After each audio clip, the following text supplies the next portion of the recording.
ससुरारी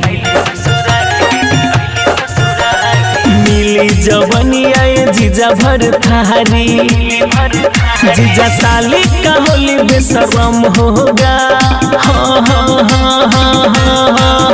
रउआ तर हम पर होली भर होगा चौदर में जीजा गदर होगा। रउआ तर हम पर होली भर होगा जीजा साली के हाथे मोटर होगा।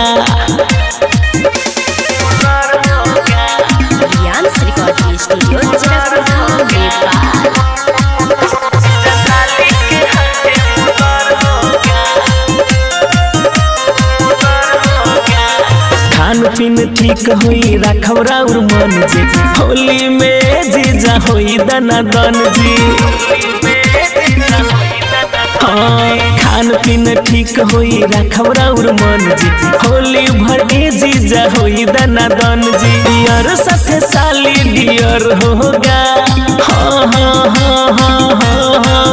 रउआ तर हम पर होली भर होगा चौदर में जीजा गदर होगा। रउआ तर हम पर होली भर होगा जीजा साली के हाथे मोटर होगा।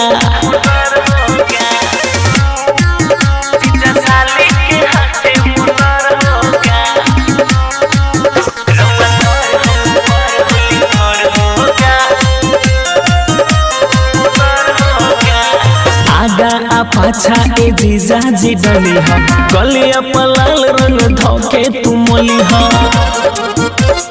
ए जीजा आगा आ पाछा ए जीजा जी डली हम गलिया पलाल रंग धोके तू मोली कुंवारी साली नियर होगा। रउआ तर हम पर होली भर होगा चौदर में जीजा गदर होगा। रउआ तर हम पर होली भर होगा जीजा साली के हाथे मोटर होगा। हैप्पी